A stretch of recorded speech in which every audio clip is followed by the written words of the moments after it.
Hello, hello, and welcome, everybody. It's time for a Challenger League Grand Final. Oof. I felt that for a moment. Is this what Tim feels like every time he's on the show? Well, from home. Tim, by the way, we hope you're doing well. I'm very sorry what's about to happen to you in just a few minutes, but we'll leave that to surprise for later. Anyways, hello, Anne. Hello, Tristan. Let's have a chat about these two teams. Start off with Dunlimited and what this Russian squad has done so far, because they've been pretty scary. Exactly. Well, they have almost had a flawless run in the lower bracket of the Challenger League players, but it was actually Tenstar who brought them to that lower bracket playoffs run that they had. If you let this team get a little bit of a head start, it's really difficult to then come back afterwards. And if you look at the playstyle of this team, well, it's a very risky one because they, as Jack mentioned, are very opportunistic seeking. They can play very dynamic, really adapting to the pace of that game. And, well, I'd maybe like to compare them a little bit to Cyclops, which we have obviously talked about a lot as well, but that's a very risky combination with a team that, if you let them get a head start, it's very difficult to catch them up.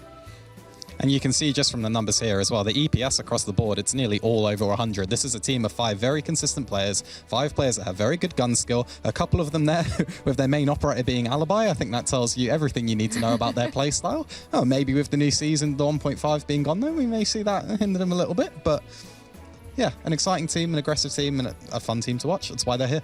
Yeah, and a team where Tenstar obviously had played a lot of tournaments. Dunlimited is a team that a lot of people might not be as familiar with. So that's something really exciting as well, where players can, or viewers can really get into these 5 players and what they can bring to the table today. All right, then what if we were to highlight a specific player from Dunlimited? Do you think we can have like a graphic to help with that? I'm pretty sure we can, exactly. Yeah, there's quite some players, in fact, that you could highlight if you look at Dunlimited, because they can be quite fluid in regards of operators and what they play. I think there's actually 3 players that like to play Sledge on attack, for example, or have Sledge as their main played operator. But we decided You just put that together as you're talking. That's incredible. Yeah, it's great. It's super fast. It's so fast. Yeah. But as they are very fluent, we want to highlight one player, though. It is Hypex, because if you want to look towards the entries, that is where you're going to have to look for this player. Entry is literally 19 at this point. He will get in, get those entry engagements, probably together with Rorik if we may name another player on the side of Dunlimited, but we just want to get viewers ready to, you know, get known with these players and get familiar with them. We might not just see them here in CL, you might see them at SI, at least in the qualifiers, because both teams are in the close qualifiers playing with, I guess, pro teams that are in there from EUL. But also, you might see them individually in EU League come 2023. But how about we talk about Tenstar on the other side? And of course, no more unbiased point of view than a British person talking about Tenstar. So Tristan, what do you got? And a team that's gone through pretty much everything that you can go through. A lot of player changes, a lot of players who have been around the Tier 3 scene for a long time, a lot of players who have had trials with Tier 1 teams. I can tell you that confidentially. I can guarantee you most of these players have had their opportunity. The players as well, such as Jonka, who have played at that higher levels, and Noxa, who's played Challenger League previously. It's a team that has a really nice blend of experience, but also that real hunger to sort of prove a point. And I think their playstyle really shows that. You're seeing operators here like the Oryx, the Alibi. On defense, they're a team that plays to the meta, exactly like Dunlimited do. They go at teams, they don't give you space, and they sort of just want to suffocate you. They're a little bit more reserved. There's a little bit more strategy there. A fantastic coach in Kenny, a person who's done a great job with them, but expect fireworks from them.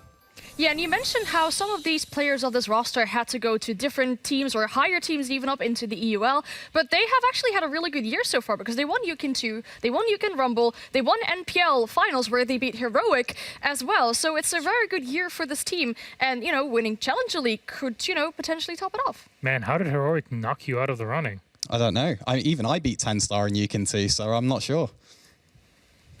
Makes you wonder about, it makes you wonder about our players, doesn't it? Yeah. Maybe you were the problem. I'm just saying. I beat them. It's not me. All right, fair enough. I mean, you were in the server, but sure, whatever makes you sleep well at night, Tristan. But, I mean, we have to substitute, right? We can't always trash Jack on here. We always do that. Yeah, well, sadly, he's not here. I think he's doing anything he's to gone. not be on this desk. He's gone. Sadly. But yeah, I was actually playing against Tenstar, have you know, Milof. How many decades was that? This was this year. This was before I joined Rogue. I beat them with my university team that qualified for Yukin. God damn. And now look at them. Now look at you. You're in the retirement home with us. I gave them a little bit of a reality call, to be honest. I think their success you could pin on me. You're really taking in the whole diva situation really, really well, aren't you? Well, we need one, don't we? We need one on the desk. We already had one. He's gone. Oh, well. Anyways, more happy news for everybody, I guess, as we move on with our day about our map. Actually, no. Before that, wanted to highlight a player. Who is it from Tenstar? Well, it's the player that was already highlighted by Rorik for us. That is Jegs, a player who statistically, we said that Dunlimited had very similar statistics to each other. This is a player that doesn't really fit that bill. He absolutely stands out. Slightly less entry than the player that we highlighted before for Dunlimited, but if you look at his KD, if you look at his EPS, it is levels above anybody else on his team. A player that can very much perform on his own, but it's also a bit of a risk to it as well, because if he doesn't have his day, and you, for example, have Dunlimited that pick up those first few rounds, it can be really difficult for them to come back. But as you mentioned, Edie, a very standout player from this roster. Entry is not as big as we saw for Hypix, but if we look at the Tenstar in as a team, as a unison, it is usually Jegs and Azure that both go for those entry engagements. Cool. Anything else that you can see from these two teams that may just be support players? Because you're talking at spearheads. Who else is there kind of enabling those spearheads to function? Who's droning? Who's really handling all those different roles? Well, if we can talk about one on Tenstar, for example, it's a name that a lot of people might be familiar with because he has played in EUL before. That is Jonka on the side of Tenstar, playing that more supportive role, helping the team to enable it with droning, with heart breaching, all that type of stuff. Having a lot of plants as well, because if we can look at both these teams, they actually plant quite often. Tenstar is a team that we know they like to go for the entry engagement and then plant whenever they see the opportunity to do so. Jonka has had 10 plants, but, you know, we can lead into Army, for example, as well on the side of Dunlimited, who had 12 of them. Yeah, and I think, as you mentioned, that experience with a player like Jonka, I think that bodes really well with who else they have there with them, which is Azza. That's a player that I know all the way from Xbox. I can tell you he's been playing since he was a child. So this is a player who's really, as much as he's not got experience in terms of EUL level, this is a player who's been there and doing this sort of thing for years. And I think that that mixture between someone that's had the pressure of being on a team like G2 and someone that's just coming through now, I think that bodes really well for Tenstar. So let's talk about our maps for this series. Again, this is a best of 3 final. We'll have 2 of them today, just like we did yesterday. So which will be our 3 maps out of our 9-map pool? We'll go Tenstar first, Clubhouse. They start off on the attacking side, and Dunlimited also picked Theme Park right after, but they're starting on defense, so Tenstar is again on the attack. And then for our deciders, Oregon and Dunlimited have picked the map because, of course, they banned Villages before. They start on defense, so Tenstar attack start on all 3 of them. General thoughts quickly before we dive into one? Oof, Clubhouse is the map that they played against each other in the last time they played against each other. That was the only map that Dunlimited won, and Tenstar actually only managed to win 1 attacking round. So to pick it against a team that you've lost it to previously is a very risky thing to do, in my opinion.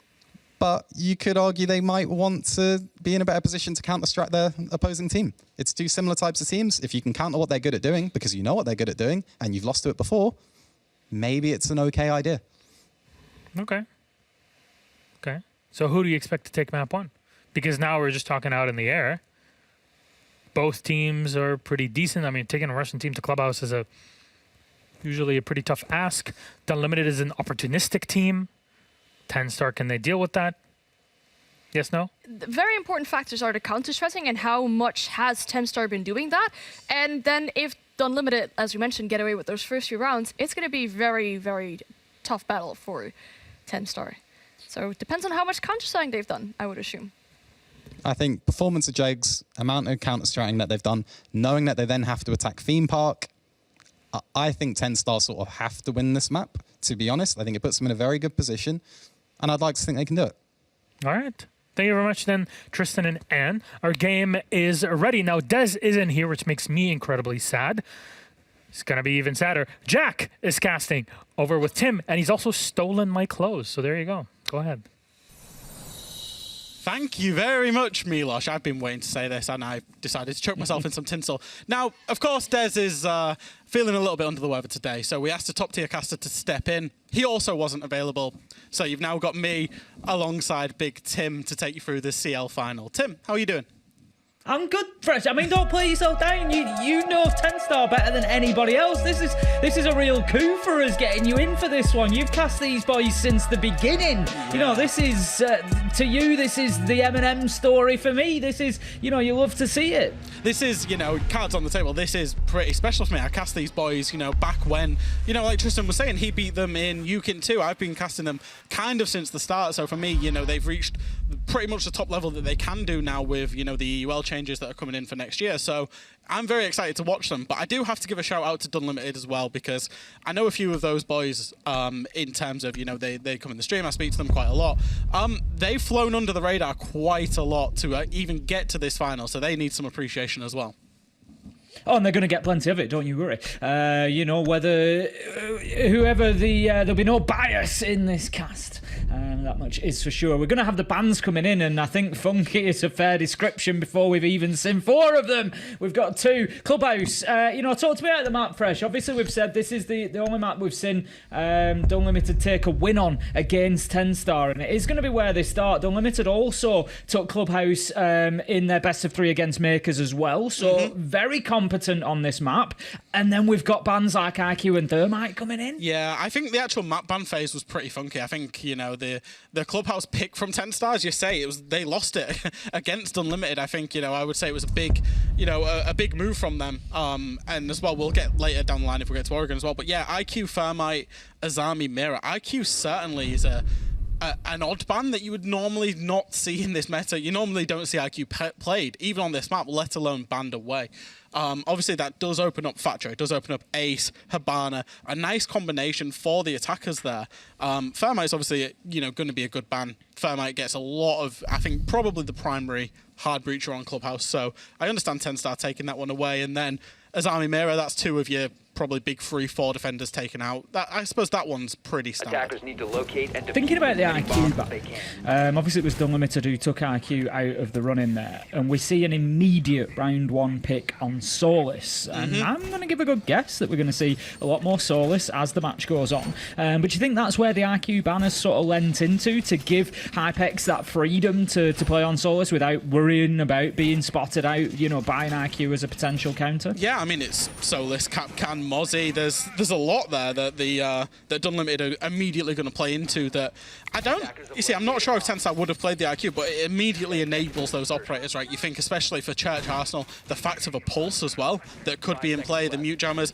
I absolutely understand why they would play these operators around that ban.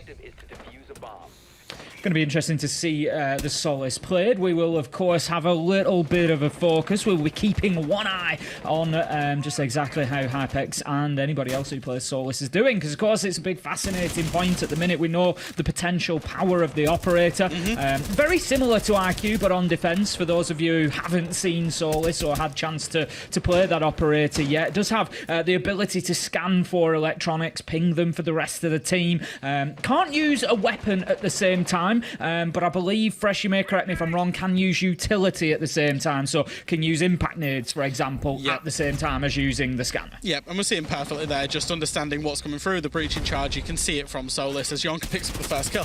And I think with Solus, the ability is so strong in the early round, so strong in the late round, and then strong in the mid round with making flags. There's so much that she can do. And I feel like these CL teams with Solus can be more expressive, right? Because the EUL teams in the finals have got SI to think about, all 4 of them, or all 2 of them now, whereas these EU CL teams are both unfortunately out of the SI quals already. They can really express themselves with this operator. IWR, beautiful pickup onto Azza there. Really knew that his man was coming, just waited for the headshot. Jegs is going to get picked up. Opportunity arises inside of stock, so that leaves us in a 4v4. Tenstar with 1 player on low health. And look at this, we're just seeing that ability. You know, Solus, the immediate thing you go to is, yep, she can clear drones out. You know, yes, fantastic, she can clear drones out. She can help Bandit Trick. Of course she can help Bandit Trick. But there's so much more to it as well. Look at that, though. There's not going to be any more this round, Fred.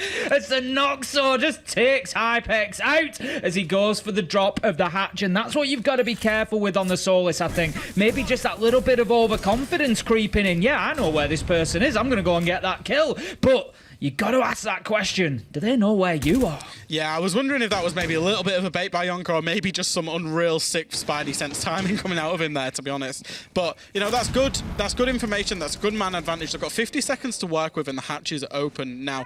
So we're looking at Tenstar executing and pushing all of those sides at the same time on the 3-2-1. I noted their composure was good in the pre-game, so this is their first opportunity to show that as Jegs moves his way through blue.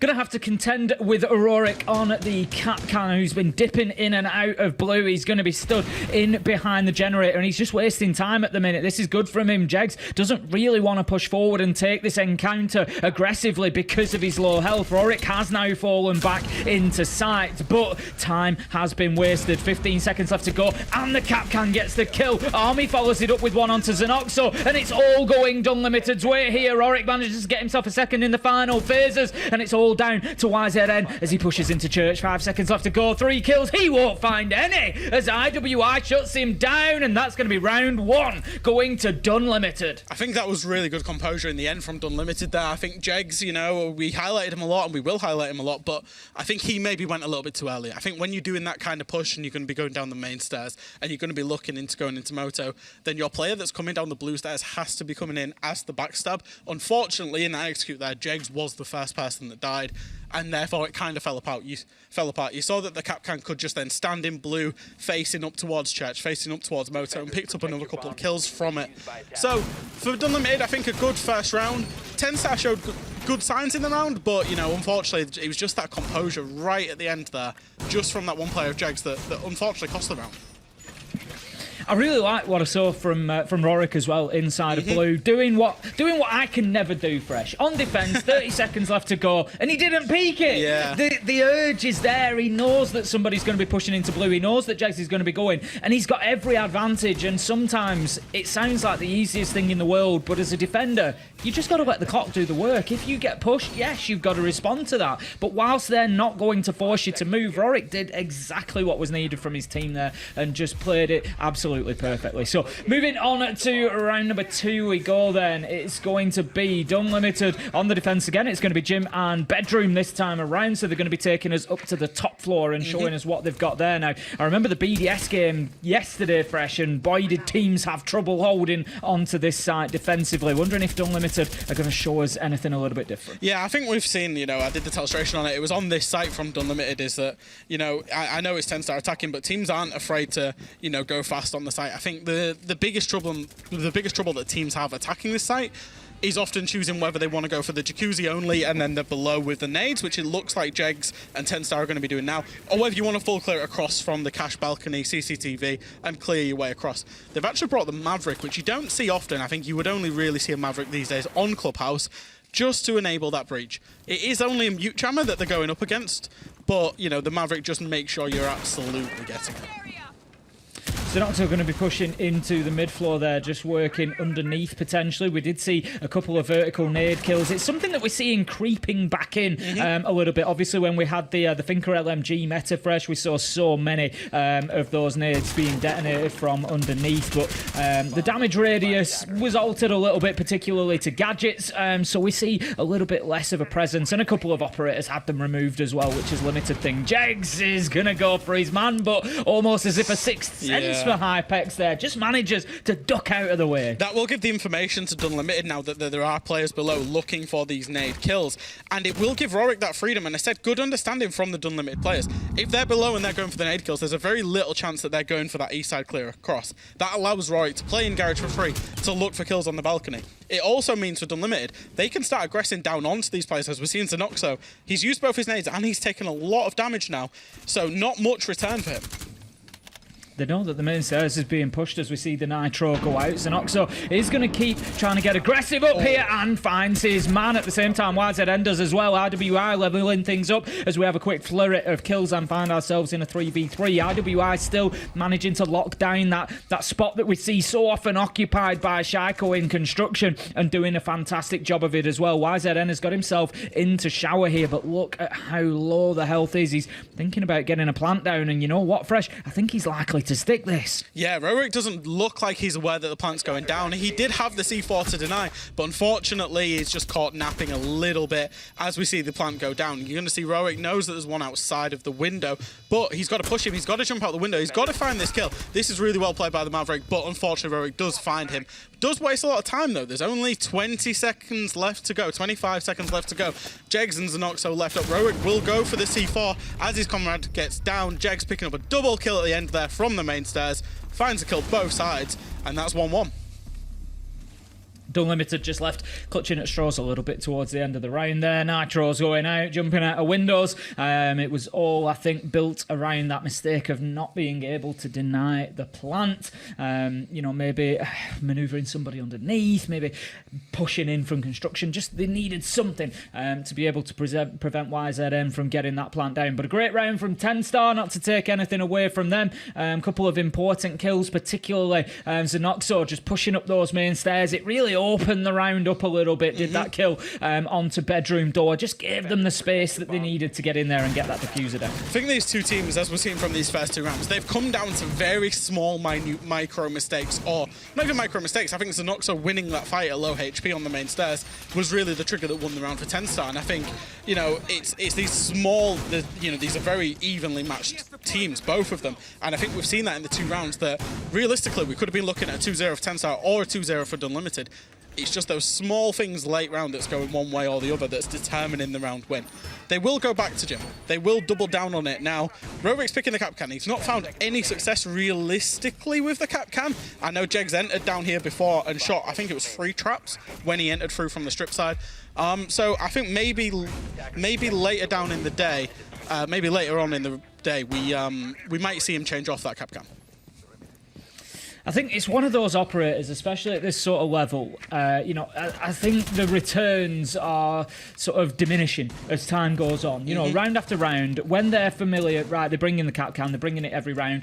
You know, teams, players of this sort of caliber, they shouldn't be getting caught out by those traps. You know, unless it's the last 15, 20 seconds, there's a bit of a rush on, they've just got to get somewhere and it gets missed. Other than that, they really shouldn't be getting picked up. So, as you say, Rorik might well choose to just drop away from that as the game progresses. But it's interesting to see us go back to Jim again. I commented coming into that round, it was a site that the defenders really struggled to hold on to yesterday, and it seems to be continuing that way today. Dunlimited, I think, need to get themselves a couple of early kills, and they need a man advantage here, because every time we've seen you know, an even man count coming into the final 30-40 seconds of this site recently, the attackers tend to come out on top. One thing that I would say is Tenstar have gone away from the nades. They've only got the nades on Jegs now. They're using Zenoxo to try and physically roam clear. They seem to have an idea that Rorik's actually gone down the main stairs. He was popping shots at drones on the main stairs. So this is really good by Tenstar already. They've identified the man they want. They've identified his cut-off route, and Zenoxo has identified a free kill, a 5v4 for Tenstar. This now allows Jegs to go in and go below and look for those nade kills as well. So certainly in the first minute 30, I think Tenstar are winning this round so far. Going well so far for Tenstar on the entries as well, giving themselves, you know, those opportunities to get themselves into the round with an advantage. You're going to be getting that jacuzzi wall open as well. YZN just taking a little breather, going to be checking the drones, just make sure as to whether he's going to be getting challenged or not. He hasn't taken the reinforcement off yet, but Jegs is going to take the feet off Ipex. Manages to delete the man from beneath with a nice vertical nade, and Tenstar are doing everything right. There goes Zenoxo on the main stairs once again. Can he find himself a second army? He's trying to challenge, he's looking, he knows that they're there, but he's just caught between a rock and a hard place, Fredge. Absolutely nowhere that he can step safely. It's all up to IWI. He's going to have to fight his way back in here. Can't do it as Jegs finds the long angle from bedroom, takes out the utility casually along the way, and that's going to be a flawless round for Tenstar and another failed workout in the gym. Really, really impressive stuff from Tenstar there. I was a big fan of that in terms of their adaptation.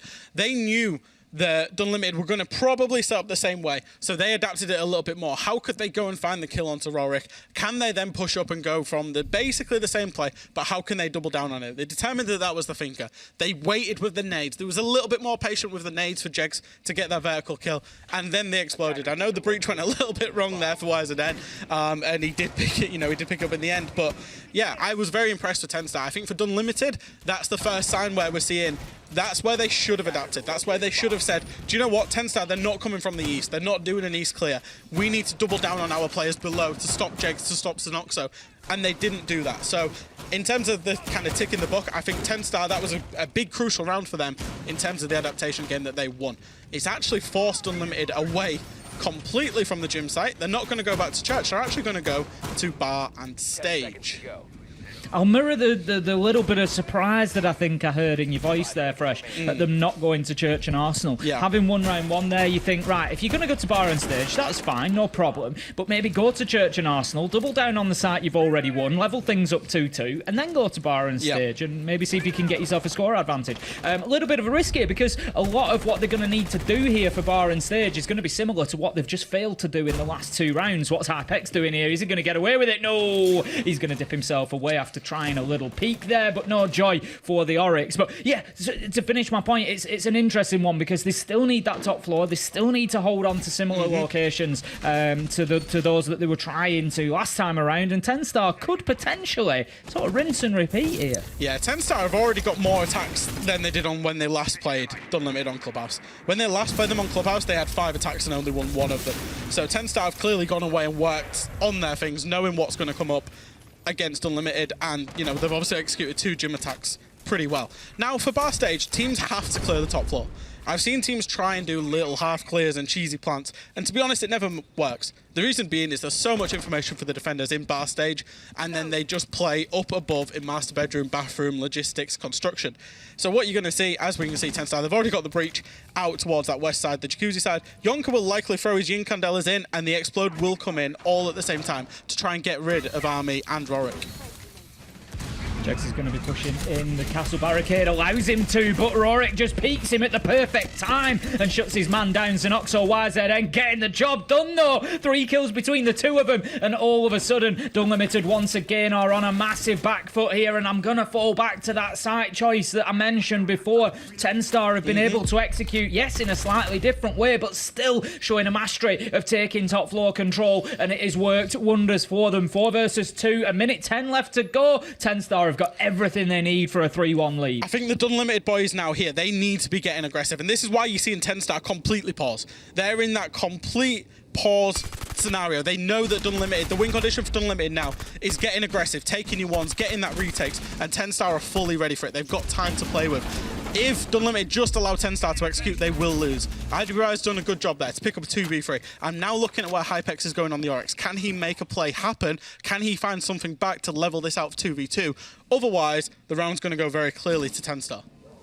The next kill could be decisive in this round. Whether that man count gets leveled up or not, Tenstar, they're sort of back to the drawing board. They're on the drones a little bit. They're holding their angles, but there's going to come a point where they have to go. IWI is just going to be pushing forward, creeping across. I'm not sure that they're aware of this. No scans available from the Lion of Zenoxo. They've had to drop down into sight. Do they know that Hypex is positioned on the main stairs? I don't think they do. There's an opportunity. He sees the backpack. He gets the kill. Can he find the planter? Of course he can. What a play from Hypex, leaving us now in a 1v1. It's all up to Jonka. 2 seconds left to go. Can he start putting the diffuser down? Yes, he can. But IWI knows he's got all the time in the world, Fresh. He's going to drop down, find his man. And that was a beautiful situational take from Dunlimited there. 2v4 into a win. Fantastic play, Hypex. Loads of great things to love about that round. Lots of great high-level play there. I think particularly that Tenstar execute, as we would call it in the first 90 seconds, to take the top floor.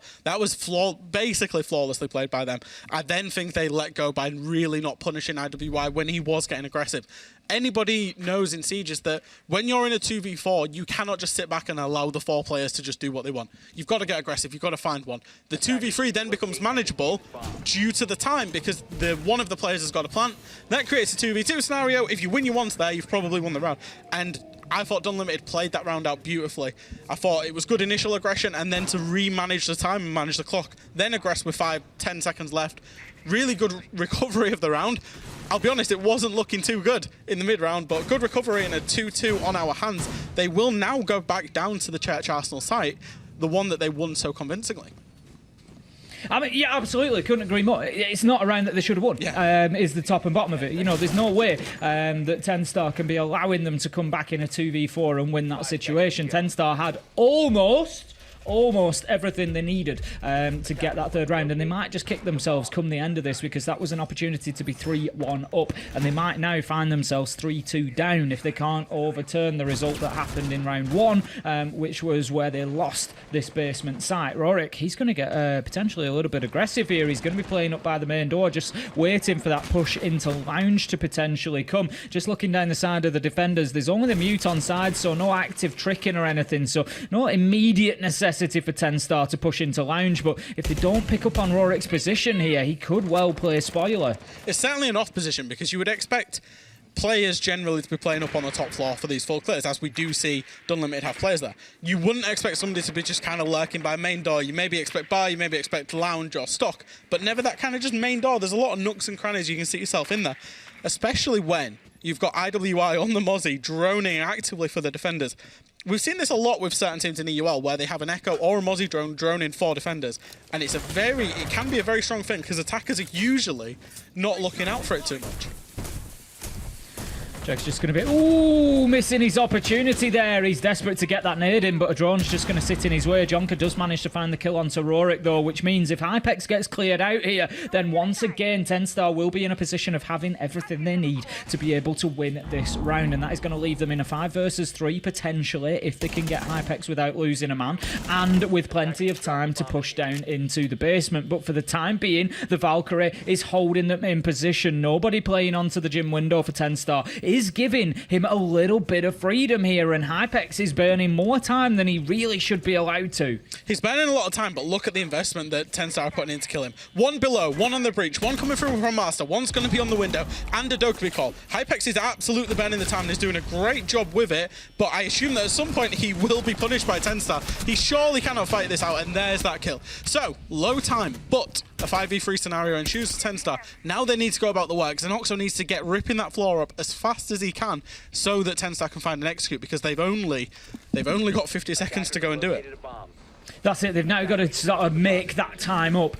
You know, they did have to deal with Hypex, deal with the Valkyrie, because it was clear that he was going to play his life up there.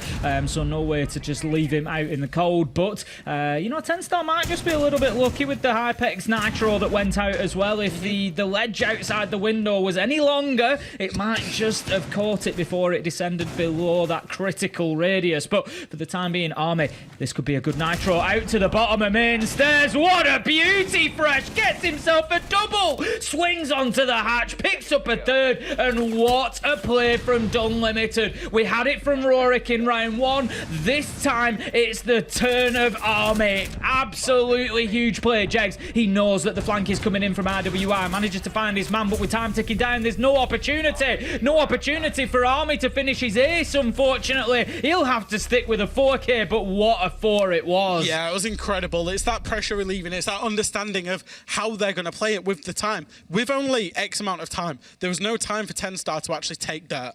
So if they can't take dirt, they will open kitchen hatch. They will have to force spot on main. At some point, he obviously knows the lineups. He obviously got that double kill on the C4. Played it really well from that singular, basically 1 meter squared position around the bomb chassis to pick up a 4K and to win his team the round. Now, I came into this game, you know, when I did the pre-show, talking about how Tenstar have got the composure in the late round.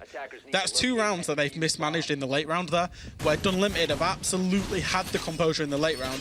And again, all of these rounds really could have gone the other way to him. This is, for me, this is 2 really good high-quality teams that it's so close. Every single round is so close at the minute, apart from that one flawless round that Tenstar had. It's fine, yeah, fine margins, absolutely. You know, like you say, it's taking one of those moments like we saw from Army there to swing the round one way or the other. The one thing that I will say for Dunlimited particularly is they certainly don't mind winning the round after taking the opening death. They've done that a few times now, so Tenstar really cannot rest on their laurels once they get that opening kill. 5 versus 3 it was that time. We've seen them lose a 4v2, we've seen them lose a 5v3 now. There's going to come a point, Fresh, where they're going to be asking questions of themselves. It might just get into the mental a little bit. And, you know, reviewing the game afterwards, I'm sure they're going to be looking at those rounds saying, you know, they really should have been ours, but for Dunlimited coming out and winning the round. Now, we've got a CCTV cache. And for anybody that knows me, this is a bit like you and Chalet, Tim, where you don't like the basement. Oh, unfortunately, Jegs team kills his hard breach. That's going to make it a little bit harder. What I will say is that attackers should win this site every time because it is not a good site to defend. However, attackers with only one hard breach are going to have to shift things up pretty quickly, as we're going to see Tenstar come out from a mouse side take. However, the point I was going to make was that as long as the attackers go through their procedures in a timely manner on this site, they should always win it because they can always squeeze the defenders out into basically positions where they've got to expose themselves and they should be punished.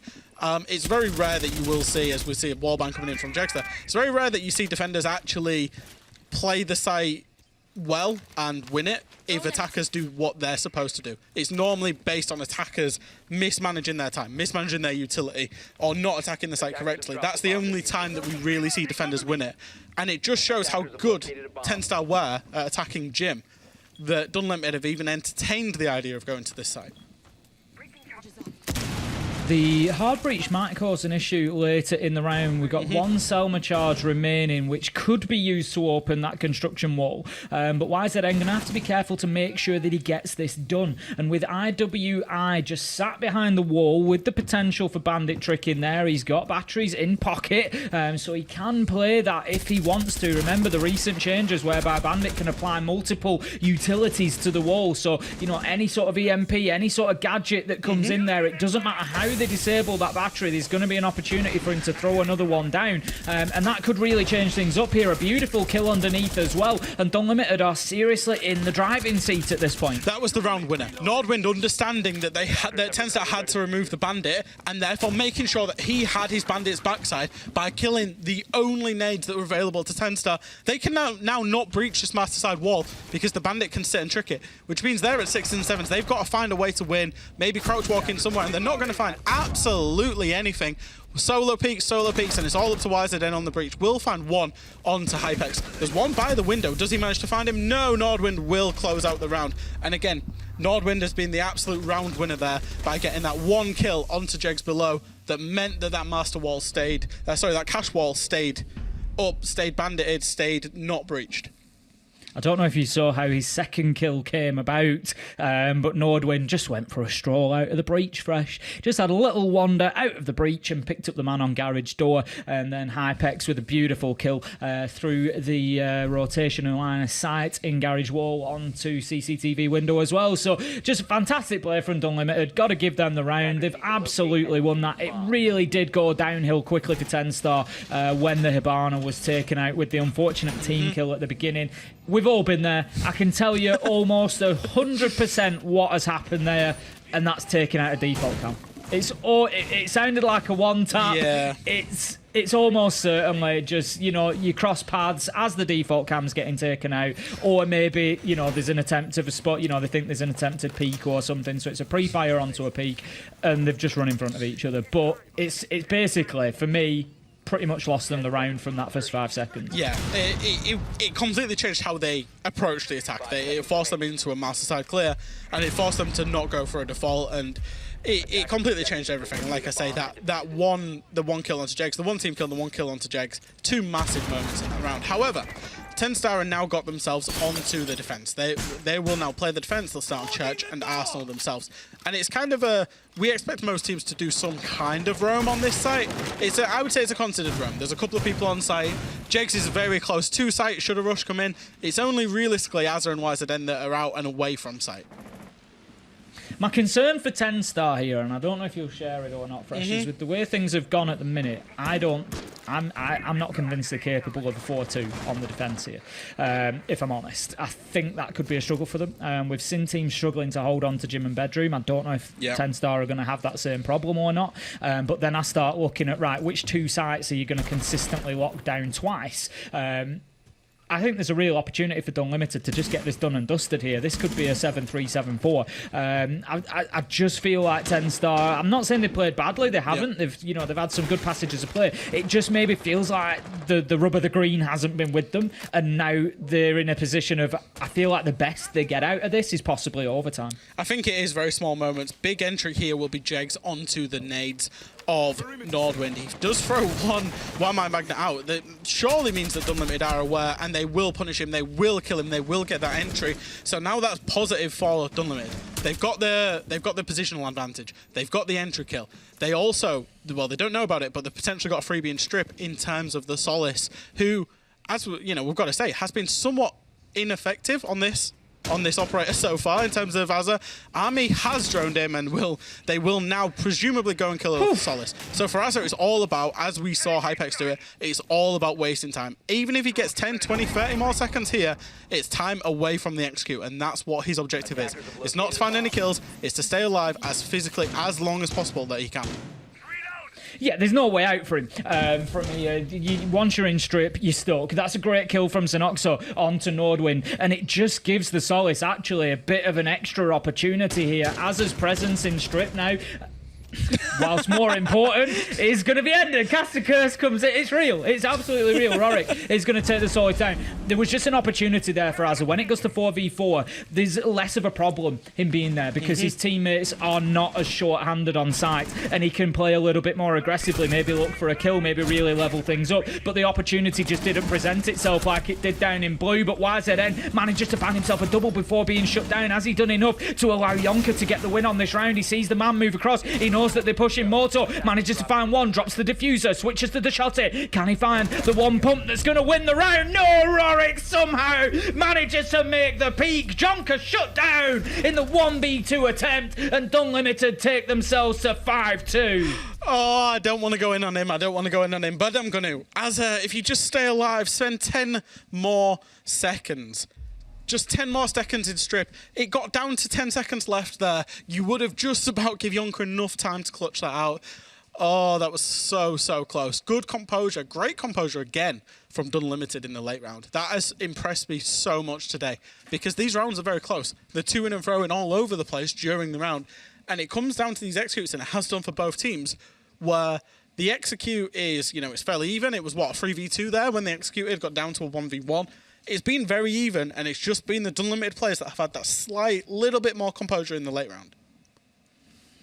I've been really impressed with Dunlimited. Gotta say, been very impressed with them so far. They've won a lot of their rounds. I don't think many rounds really here have come down to teams losing rounds. And that's the way we want it. We want teams coming in and winning rounds.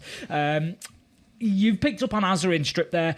Again, we don't like to pile on players, but I got to pick up on it overall. It's not just about in strip there, fresh 0-6. It's just not bringing enough to the team at the minute. I'm not saying that leaves you're not playing 4v5, but you're sort of playing 4.5v5 maybe. They just need that bit more contribution coming in from Azza. It could be the difference. It could be what gets them a couple of rounds. And if they, after the tack timeout, say Azza comes out, gets a couple of kills each round and helps the team out, and they get themselves to 4-5 on the scoreboard, all of a sudden we've got a game on. But if they can't do that and they're playing, with that disadvantage, and he's just struggling to find those shots, you feel like Dunlimited are going to get themselves onto match point pretty quickly at this rate. Tenstar changing away on the site again. They're going to go for a gym and bedroom. Now, obviously, this was the site that, Dunlimited couldn't defend twice, so Tenstar are going to go there and give it a go. Azza once again playing the Solace, and, he's seen a couple of drones out towards that east side. He knows, therefore, and this is the power of Solace. This isn't denying the drones. It's seeing where the drones are outside of garage, knowing that the attack is very likely, therefore, to come from the east side. We saw when Tenstar played it, they came from in strip and below and came upwards. You can now see the Tenstar players reinforcing this area out towards the east side, out towards Cash, because Azza has seen those drones, which is obviously an indication of where the attackers are likely to spawn, and therefore likely where they are going to come from.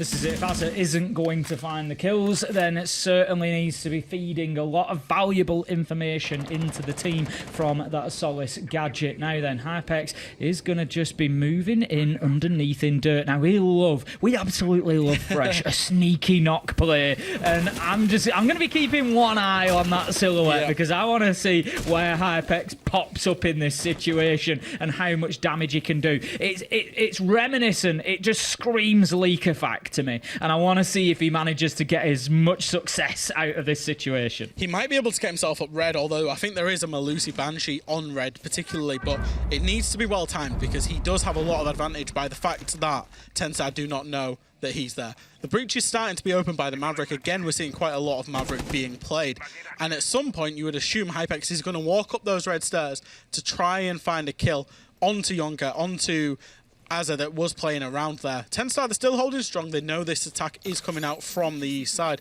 One thing about Nook is actually Solace does see the ability, so there is a direct counter to Nook on the board should Azza catch a timing of when he uses that gadget.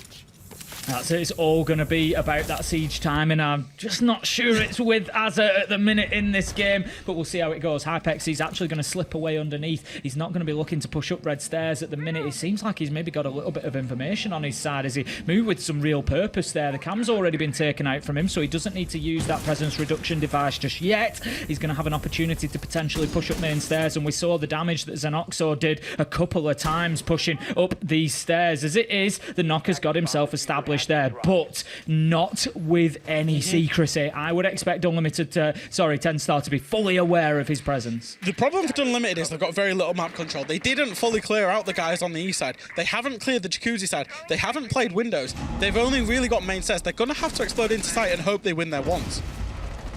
Nordwind's going to take a lot of damage there as Jegs manages to take IWI off the board as well, and exactly what you said, Fresh, they're just struggling for map control at the minute, but somehow managed to find themselves 2 kills. Those are the ones that they've got to win, and Xenoxo, he's going to be in an important position here, almost like a linchpin holding this defense together. Nade comes in, he's got an opportunity to challenge, he goes in and does so, downs Rorik. Jegs manages to find both kills, and Xenoxo finds himself what could be the round winner as Army now in a 1 versus 3, pushes in, gets 1, but can get no more as Jegs shuts him down, and that is going to be a very important round for Tenstar. Big round for Tenstar there. I think they held the ground really well. They were very stubborn using their utility. Obviously, they had the castle on the board in terms of trying to hold on to cash and construction. When you can hold on to cash, construction, CCTV, all those areas, that means there can be no window play by the attackers. When you can stay stubborn in bathroom and in logistics and in bedroom, that means there can be no kind of logistics play, there can be no breach play. And at the end, you're just forcing people through choke points to take 1v1s. And that's always going to be a gamble for the attackers when that is the ultimate plan. And I think Tenstar played that round really well. I think they needed it, and now they're going to go to bar stage again. This time, Tim, there's Church and Arsenal available that they could have gone to, but they're actually going to go to bar and stage. Where have we seen this before? Where have we seen this before? Well, Dunlimited were able to win out. That was the 2v4 round? Yes. That was the 2v4 round that Dunlimited were able to win out. So let's see if Tenstar can replicate. Well, I'm sure they won't want to replicate it completely. They'll maybe looking for a 4-2 versus rather than a 2 versus 4. But we'll see how the round plays out. This is, for me, very important for Tenstar here. If you remember, in that tactical timeout, I said it really depends what happens from this point forward. I was looking for a little bit more from Azza. That hasn't been delivered just yet, although some of the information from the Solace may well have been key in the last round. But if nothing else, Tenstar got the round done. If they get this one won as well, they're in touching distance. There's only 1 round in it, and all of a sudden you start feeling like, yeah, that tactical timeout really worked. We found the answers, and that confidence is going to be building. So Tenstar, this is, for me, a must-win round if they want to go on to win the map. And I've got 2 worries with Tenstar for this round.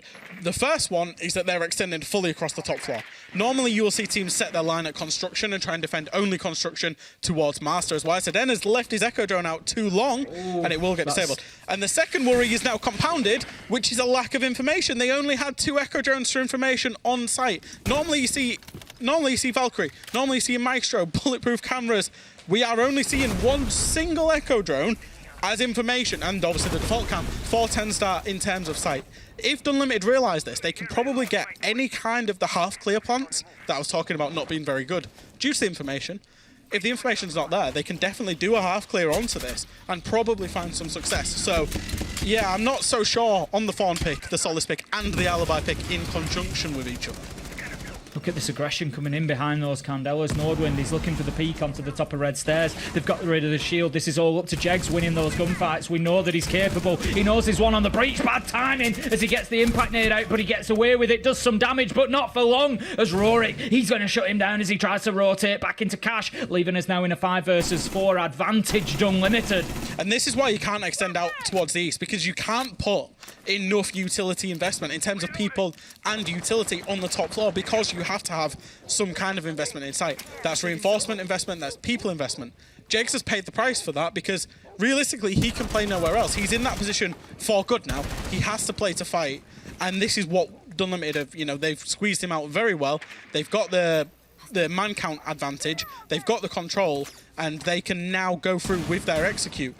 Yonka will be droned out, he will be spotted, but he will have to leave because of that thoroughness of the droning. They can now go and push out and go for a plant on the stage because the construction wall is also open. So Tenstar are going to have to probably play for a retake here.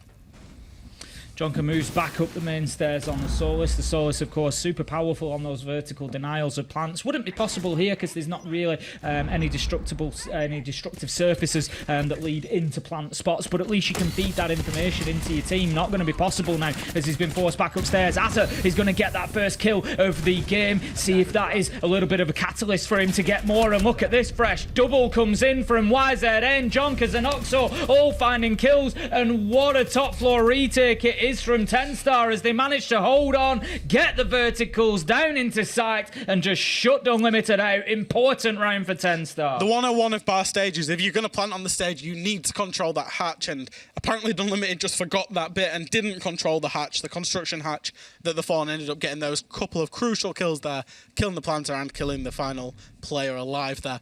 Good round from Tenstar overall. I will say it, I'm not particularly convinced by the strategy, but they managed to find a way to make it work in the execution in terms of the retake. 4-5, they will get to go back downstairs. So we're going for a full rotation for Tenstar now. Obviously, gym is locked. Obviously, bar stage is now locked. They've got to go back down to church, which they did end up losing, even though it did go down to 1v1. I'm interested to see from Tenstar how much of a presence they have around the map. We saw it from Dunlimited. We saw Hypex up in that top floor, trying to waste as much time as possible, but didn't really pay dividends too much. It still, like you say, came down to the 1v1. But if Tenstar can maybe just have a little bit more of an effect up on the top floor, waste that extra 10 or 15 seconds that we saw them fail to do last time, then maybe they get the job done. Interesting. We're going to have Azza moving across to the Legions, and Noxor this time it is going to be on the Solus, and he's going to be upstairs using that gadget looking downwards instead. I think we're seeing Tenstar realising the value of the Solus, or what their perceived value of the Solus is going to be, and they really want to work it into every single site. We've seen it so far every single time from them, and you know, this is, like I said, we might see the teams be more expressive. Now obviously when they defended this last time, it was Jegs that got caught out playing his stock. It's now going to be, I believe, Yonka that's there. Needs to basically know when to leave, because that's one thing that Jegs didn't know last time, and it put themselves in a 4v5.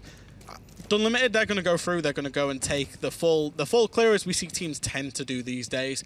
Even when it's a roam, they don't tend to rush anymore. Thatcher's on the board, so you would expect that this wall's going to be opened in double time once they confirm that there is no bandit there to trick the wall. And that's what's going to happen. IWI opens the Jacuzzi breach. And give access across that top floor to start with that roam clearing process. IWI going to be looking in towards main stairs, but it's logistics that he needs to be cautious of. Able to take out the default cam, but that's going to leave Azza aware that somebody's going to be actively pushing from the Jacuzzi breach. This could be Azza's moment. He's picked up his kill. I commented whether it might be a catalyst for him for the rest of the game, and we might just see the seal broken and him finding more and more kills as it goes on. And this could be an important start for him if he can just pop up and pick up IWI, it just seriously removes a lot of the vertical ability that Dunlimited have got to open up into sight. It would put a lot of pressure then on them keeping Nordwind alive. But for the time being, it looks like Azza's going to dip away, I think, from main stairs as the top floor clearance continues. But there's going to be absolutely no clearance going on there, as it's not Azza, but instead Zanoxo who manages to find IWI, take down the Buck, and that is a big first kill. And you can see Tenstar say, yep, that's enough for us. 2 minutes, 1 kill, and some vertical destruction gone. We're going to go and sit inside. Thank you very much. It feels like the momentum of this game has completely changed in these last couple of rounds. Dunlimited are looking very slow, looking like they're not really wanting to go and clear things, not really wanting to go and take man advantage, and in the end they're left executing with very little to their name. Jegs picks up 2. Will he find a third? There is a Koyo canister going off. They're all lining up for him. Jegs picks up a 4K to win the round in double quick time there. And again, Dunlimited, they didn't take much map control, they didn't punish Tenstar's roam, and they suffered their fate. Well, what a tactical timeout it was, Fresh. We've seen Tenstar win every single round since. 3 in a row they find themselves on now, and it is levelled up. And speaking of tactical timeouts, Dunlimited are going to pull the cord. They're going to take theirs now because they know that they are getting beaten and battered around this map at the minute, and there's absolutely nothing that they can do to slow Tenstar down on the defence. It's been a great performance over the last 3 rounds and a real swing, and what a game we've seen so far. Dunlimited having such a strong start, then Tenstar with the comeback, and you just know that this is going now to a minimum of 12, and I can smell overtime already.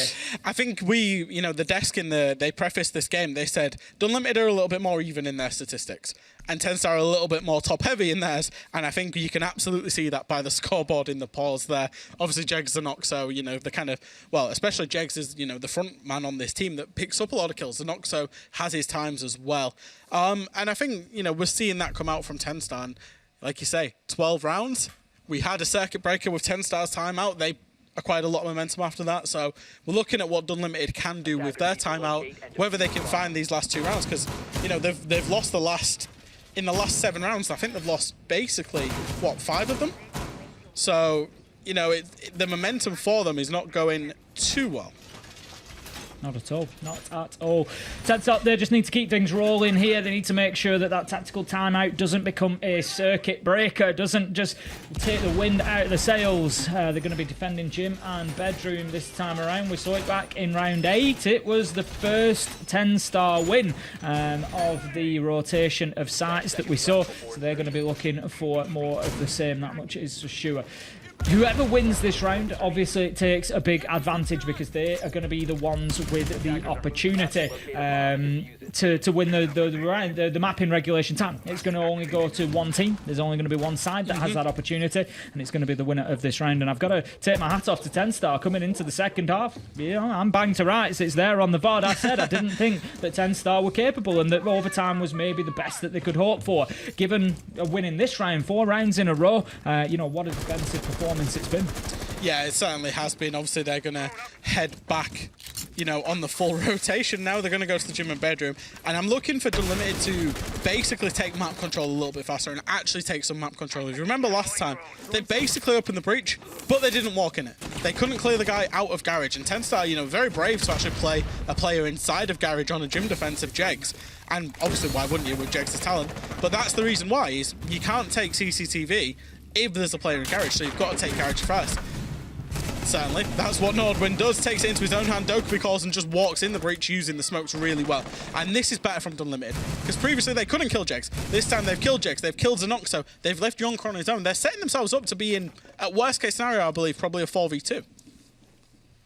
Great play so far from Dunlimited. Fantastic aggression to get in there, and as soon as that kill went onto Jegs, you just really felt that Tenstar's backs were to the wall. Let's remember they're in a gym and bedroom site here, and they've still got 2 players out in cash and top of red stairs. If Dunlimited get in and kill these 2, that leaves them with only 1 left on site, and that is something that Tenstar need to be seriously thinking about. And I don't want to keep picking up on it, but one of those players that's trying to hold them out of cash is Azza. 1 kill so far in the game. He's not winning his fights. And to be relying so much on that player stopping this, onrush of Dunlimited attackers, it's a lot to ask. He's on low health already, and it just feels like there could be a real weakness over on that east side of the map that could be exploited by Dunlimited here, but they need to make sure that they're not stalling out.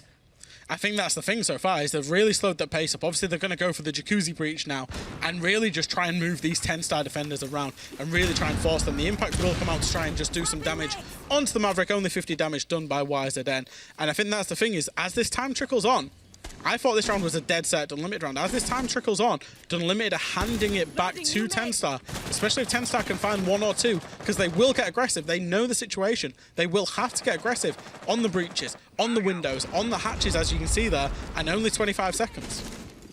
Exactly that. For some reason, Dunlimited mid-round have just completely taken their foot off the gas. They're going to have to find that pedal once again. Rorik manages to find Jonker, the only full hit point. I was just about to say it, the only player with full hit points. We had Azza left, we had YZN left, both on about 15 health, and it went down quickly from there. It's going to be Dunlimited that managed to find that round. The tactical timeouts have been so important in this game so far, Fresh. I think pivotal is a fair word to use to describe those tactical timeouts. Each time they've been used, whoever it was has gone on to win the following round, and what an important one that was for Dunlimited. Round 11 goes to them, and they get the map point opportunity. I think I criticised Dunlimited early in this game, where I said that when they defended Jim, that they didn't adapt well enough, knowing that Tenstar would adapt and would have that adaptation in the next round. That reverse criticism now applies to Tenstar, where they had to believe that Dunlimited were going to do something different rather than just not take any map control. And I guess it was that awareness of maybe trying to protect Jegs in Garage a little bit more, maybe moving Jegs away from Garage a little bit more and playing it out in a little bit more of a default manner, because Dunlimited was certainly going to try something different than what they did the last round. And I think Tenstar got caught short a little bit there on their adaptation game and paid the price, and obviously they're now, you know, scrambling to try and find overtime. Dunlimited in the ascendancy. It's a very similar scenario here, I think, with, you know, what I said about in terms of the extension for the bar and stage and really extending to top red stairs and trying to hold on to cash and construction. If Dunlimited are aware that there's very little info and are aware that there's a big top floor extension going across the whole of the top floor, maybe they can adapt and try something a little bit different. Here we go then. Round number 12 is our last of regulation. The best that Tenstar can hope for now is to even things up and go on a 4-2 half, which would match what Dunlimited were able to do on the defense and would give them overtime. It's the only way that they're going to be able to lock down Clubhouse as the first map here in the Challenger League 2022 EU Final. And they are going to be throwing absolutely everything at this, but Dunlimited once again working in underneath with Hypex on the knock. It wasn't particularly influential last time, Fresh. Is this going to be the moment? I'm wondering if he... it might be, actually, as the alibi does not seem aware, and Azza does get punished on that alibi, and he does find that first kill on the Nook. He might be able to, and what I was going to say is, with the Nook, he might be able to make a play into sight, as IWI has done the same, and this is that opportunity spotting from Dunlimited. They've got the site players dead. They've only got the top floor to consider now. With very little information, this could be very easy to achieve a plant. This is, I'll say it again, I've said it a couple of times to Dunlimited, a round that they absolutely should be winning. Hypex manages to pick up Jegs as he runs out and tries to get something going. Zenoxo's going to double down on it, and he almost misses his shots there as Hypex hits the deck. But Zenoxo, looking lively, manages to find his man. IWI surely hears the man crouched across the top of the stairs, though. Jonker, he's pinched at the minute. He's got one out on balcony. He's got one behind him. It's going to be Nordwin that manages to find the kill, and it's 1v4 for Zenoxo now. He has to do it all if he wants to keep Tenstar in this. Let's not forget, between these two teams, we did see previously a 1v5 in that previous matchup, but it is surely going to be too much to ask to hope for that to happen again. Zenoxo takes out that Gemini clone and then retires upstairs to try and hold on. Plant's starting to go down from Nordwind, and you know, this is pretty much an impossible retake. They will know that he will be above. He will find one onto the IWI as the plant is eventually confirmed by Nordwind there. What are his options? Is it going down the stairs? Is it drop the hatch? There are so many angles that he needs to think about. Try and identify those 1v1 engagements. Only has 30 seconds left. Realistically, 20 seconds with the defuse timer to try and find anything. It's looking less and less likely as all the attackers have filtered themselves outside of sight, holding those long angles. Only 20 seconds left. He's going to look like he's potentially going to go down the staircase. Makes it down main stairs, pre-fires into bathroom towards strip, finds one, and that will be the time taken by Army. Plays it very well. Even though he gives his life, he's won the game and won the round for his team. Nordwin eventually eventually finding the closing death, and that will be Dunlimited taking Tenstar's map pick in this EU final. What a start that sets up for us. Dunlimited, as you say, breaking the map picks, taking the first, and you've got to start asking questions about that map banning fresh. You know, we know that Tenstar lost this map to Dunlimited previously. Dunlimited beat Makers on it as well in the lower bracket final. It's a map that they're well versed in, a map that they're capable on, and they have really doubled down on that, showing us that they were able to get the win against a good Tenstar. But what a matchup it sets up for us for the rest of today. Yeah, there's a lot of the Dunlimited players, you know, they want to express that they should be here, that they deserve to be here over the likes of Makers, over the likes of Wild, and they've done that by taking out their opponent's map in the first pick. Now, that's going to be all for us for this first map. We are going to send it back to the Divas on the desk after this short break.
Hello, everybody, and welcome back to the show. Honestly, map 1, Clubhouse, super tight between our two teams, but it seems like the gamble did not pay off for Tenstar.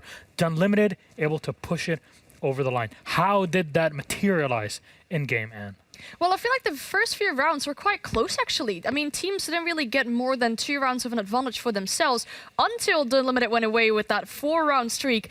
Tenstar called the timeout in 1-3 rounds, but then Dunlimited kind of did the same to them back in there. It showed in the very first few rounds, I think, that Tenstar have been doing some counter-striding work, whereas they did some effective roam clears. They had some advantage with that. But then Dunlimited on their defense as well. They had so much information. Maybe also with that IQ band that they brought in, but they had the Mozzie, they had the Velk to give a lot of information on their side, and then also the Mew to, well, counter Tenstar from getting information for their half. Yeah, I think if you're Zanoxo and Jegs right now, I think you're absolutely devastated. I think those two players put on a hell of a show, but again, we spoke about it and even Fresh referred to it on the cast. The consistency of this Unlimited team is exactly what makes them good. I think every single player in that team was played in positions that worked well for them. They did great things together. They were always in positions to refrag each other, to double swing things, and I think that was ultimately the difference here. I, to be completely honest, was not massively impressed with either team's attacks. I thought towards the end of it, Dunlimited had some good attacks. They were very direct, they were fast, they did exactly what we spoke about, take opportunities, get people off of power positions and then go for sight. We didn't see enough of that for what I would like to have seen here from Tenstar. Well, here is our map MVP Zanoxo. Unfortunately for him, I mean, you saw it, there's a lot of, yes, pressure put in the game itself, but it was not enough. We were expecting an OT. For me, whenever I see Tim casting a game or hear him cast a game, I expect an overtime, but that wasn't the case here, unfortunately. So now we kind of have to set aside Clubhouse, and it's got to be a tough one for Tenstar. This is the big test, and you know it yourself, Tristan. Whenever you take an L on a map in a BO3, especially in a final, got to sit back, really pull the players around. What do you think is kind of the action that Tenstar has to go through to actually refresh themselves and go into a map 2 from scratch? It's like you said, we just have to forget about Clubhouse. It is what it is. It's a mental reset. We can't do anything about it. So now it's time to just calm down, think about what we're going to do. Let's play together. Let's win Theme Park. Let's focus on what sort of went bad for us on Clubhouse and take that into Theme. Yeah, I mean, they have a very difficult task ahead of themselves because they have to start on attack on, well, Theme Park as well. So that's... Both teams struggled on attack. Yeah, so that's very difficult. And then if you think about the mindset, oh, if Dunlimited gets away with a few rounds, it's difficult to come back from that, then, well, yeah, it's quite unfortunate looking for them, I would say. both these teams do get theme banned against themselves quite often by other teams that they play against. Dunlimited have played it twice with the 50% win rate, but there's no real information on it from Tenstar, though. So if we're looking at things here for Theme Park, and we know, as you said, that Tenstar is turning off on the attack, they will be on every single map if we also end up going on map 3. But what is something that Tenstar can do on the attacking side of Theme Park that can actually pull the momentum of the game to their side? Because, I mean, you both mentioned it. Both teams are kind of having iffy attacks until the very end on Club. For me, it's just commit to a decision. I think you can't sort of wobble in what you want to do. If you find a gap on site, you need to take it. You need to be direct. You need to be fast. If you want to do a full clear, then commit to a full clear. Don't just send one person on the other side of the map to sort of do it on their own. We saw one instance of Tenstar where it worked. Noxa came in through the bottom floor of the map completely on his own, barely any support. It worked for them in that instance, but Theme Park is a different beast because Theme Park, long angles everywhere, crossfires everywhere. It's really hard to get rid of things. It's really hard to get rid of util, shields, cameras. They have to just commit to something together. Yeah, and the entries on the last map have been very much 50-50 for both teams, really. But then if you think about how Tenstar usually thrives off of those entries and plays off of that attacker advantage and refragging type of style, then that's something that we see on Theme Park happening in all types of competitions. And that's what I think we need to see from Tenstar here as well. Well, looking back at the last time these two teams played against one another, which I have to admit was almost 6 weeks ago. This is right after the end of the standard phase of EUL. You know, they went Clubhouse, Border, Chalet. We talked about it, and you mentioned how the series went. Is there anything that we can extrapolate from Border and Chalet that would fit into Theme Park or the attacking starting side for Tenstar? Well, looking at the attacks from Tenstar on Border and Chalet, they only managed to win 2 rounds on attack and they excelled on defense. So if that's what you're looking at when you're starting on your attacking half right now as well, then that's very painful, I would say. What do Dunlimited or Dunlimited need to do to just hold it down?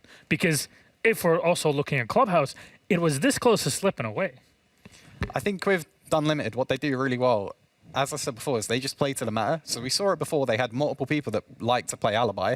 That was because of the 1.5. That's now gone, and we barely saw it from them. Tenstar on the other side, they were constantly rotating an Alibi between their players. And I think as much as it's only a little thing, I think just picking good guns, playing off of each other is really important. It's so understated that you can avoid a lot of strategy if you just play with each other.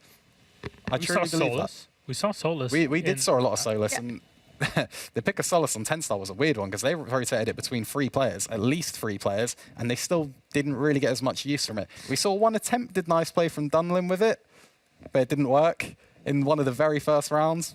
It was a shame. That it drop was really nice to watch. It was really, we were like, it's going to happen, it's going to happen. And yeah, sadly, it didn't work. By it, as Jack mentioned in that moment. Oh well. It happens at times. I mean, the times that we saw Solus being used by Tenstar on defense, it was more so to counter out drones other than other types of utility from what I've seen during the rounds. But then also when you're walking top main and a drone goes into office and you're not checking the drone that goes into logistics office and you're just running down the main stairs, that's questionable for me as well. Like, you could go and check if the drone's still there and have the information, but then, yeah. You got other things to do, other places to be, Yeah. so, you know. But for Theme Park, is there a site that defense will struggle with, given how, for example, Dunlimited are effective at committing, which is something you mentioned that Tenstar has some issues with? Is this, you know, is there a site that Dunlimited is going to have problem with, maybe potentially once they're on the defense, or?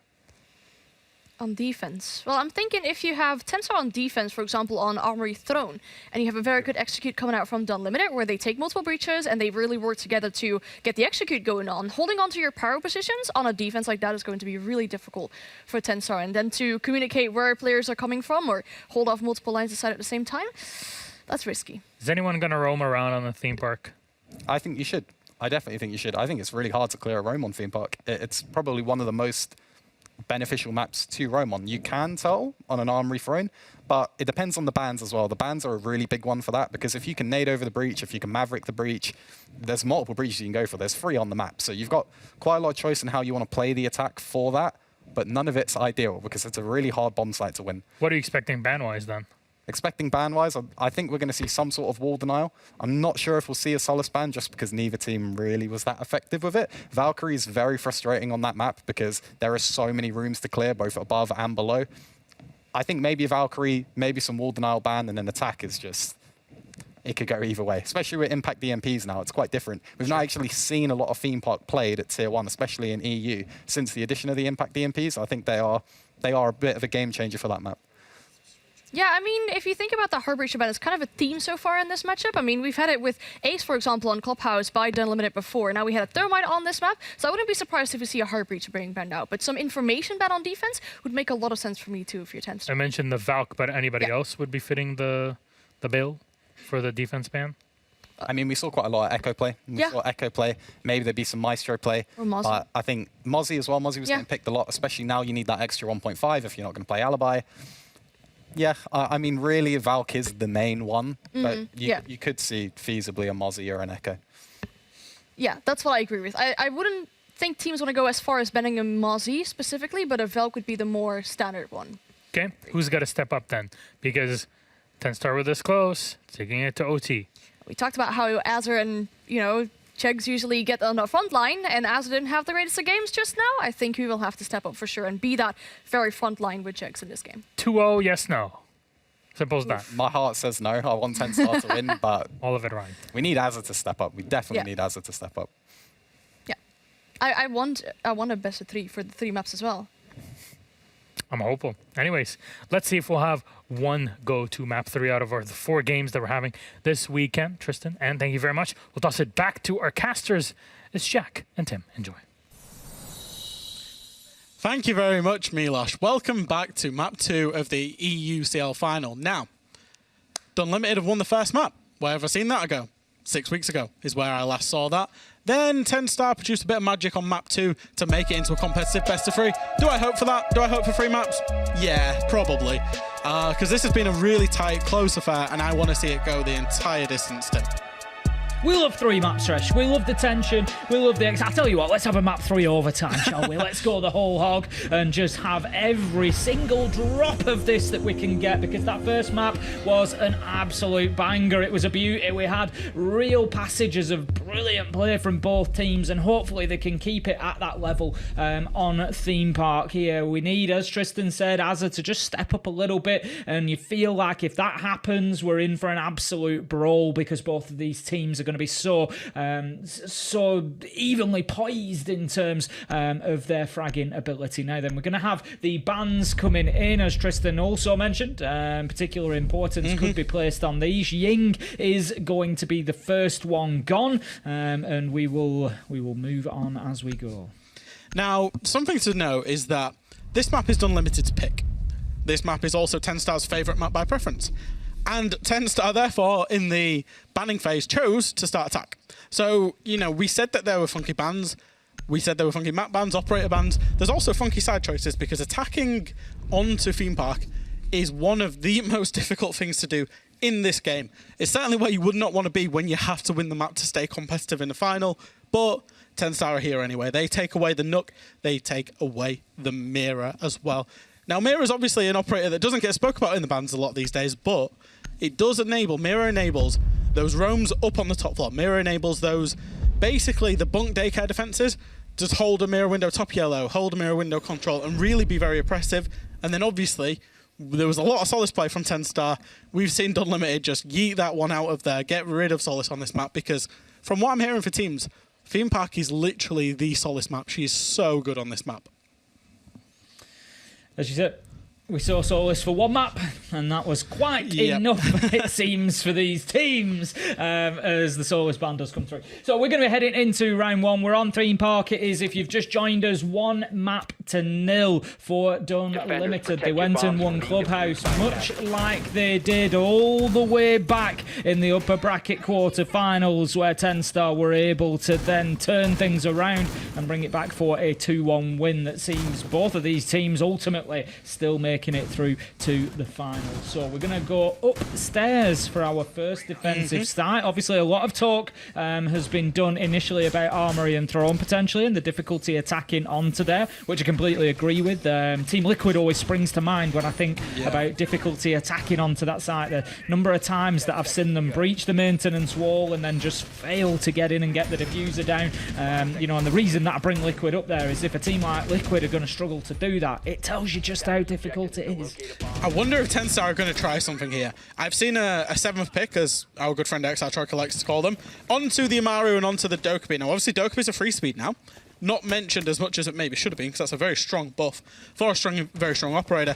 But also, Jeg's playing the Amaru. I'm wondering whether Tenstar are going to try something fast, down the hatches, through the windows, in Cafe, all at the same time, to try and cheese around a little bit. Now, obviously, if Jegs does that, particularly on the kitchen windows, there are frost mats under those windows, so it's not going to be as effective. Army might have accidentally countered Tenstar without knowing that, but, you know, obviously that's the redundancy that's planned by bringing the frost.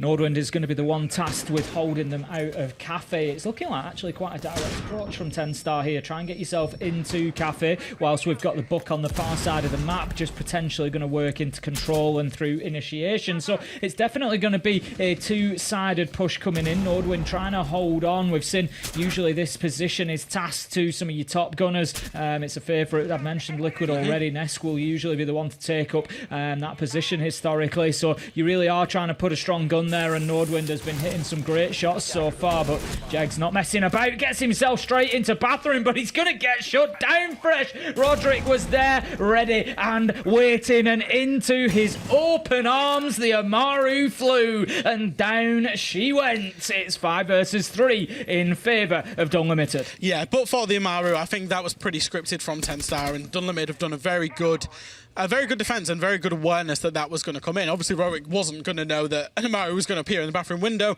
but the Dokkaebi call is the trigger. Something's going to be happen. Be aware, be vigilant, and he was, and he got the kill. That was a big kill. 5v3 as opposed to 4v4, completely different on this site. Now, Tenstar, they're going to maybe have to try and have a look, have to lurk.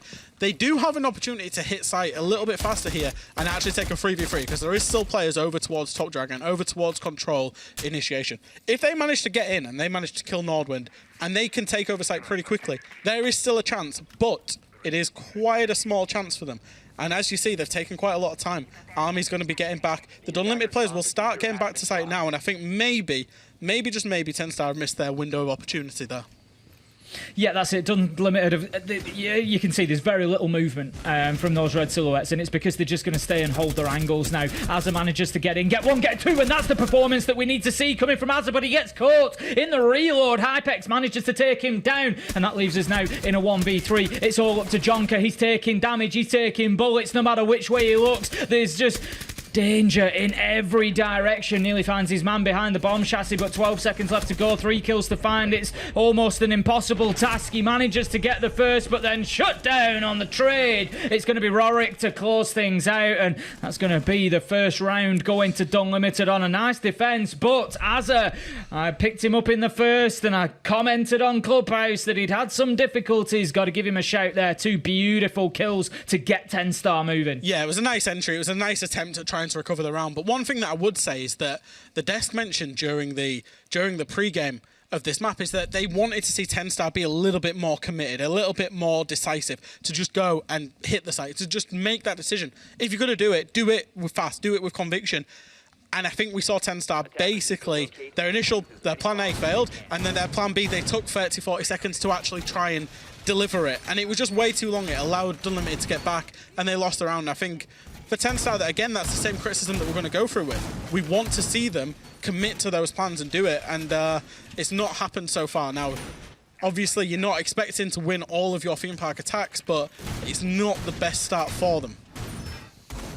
Not ideal when you've got, Armory and Throne looming as well, as Dunlimited take us to the other upstairs site. This time it's going to be Initiation and Office before they will inevitably move us down there. So, if I'm playing on Tenstar, I'm thinking, right, if we don't get this one, we're very possibly 3-0 down here, because we know that Armory Throne is going to be a difficult site to attack. So I like, if this is a bit of a mind game from Dunlimited potentially, a little bit of confidence, I like it. I love to see it. One of the things that I was actually going to point up right at the start of this map is what's going to be the third site for these teams, because I expected it to be Armory Throne and Bunk's Daycare. Would it be Initiation Office, because it's really fallen out of favour, especially inside of EU? Or would it be, the lab and storage area of the map? Because that third site, lab and storage is not traditionally a good site, but teams also don't recently like Initiation. apart from Dunlimited. They're really fancying that site. They're really fancying defending the top floor and really trying to contest these entry points, as we will see them do it again. Now, Jegs, he's going to have a look. He's got a drone in front of him to go into cash. He's going to have a look on the cash balcony. I feel like I've just caster-cursed him there because he's gone, nah, I don't fancy that, and I'm going to go away somewhere else. Obviously, Yonka's playing the Ossa, so, you know, teams on Theme Park generally try to crutch onto something that allows entry. We see a lot of Monty play on this cash balcony for that reason. Yonka's going to try and use the Ossa to try and enable the entry as well. And Tenstar, they've kind of wasted a minute by just scouting out the area, seeing what they can do and figuring out where they're going from, as it looks like they might do a kind of split push going from the cafe side and the cash balcony side.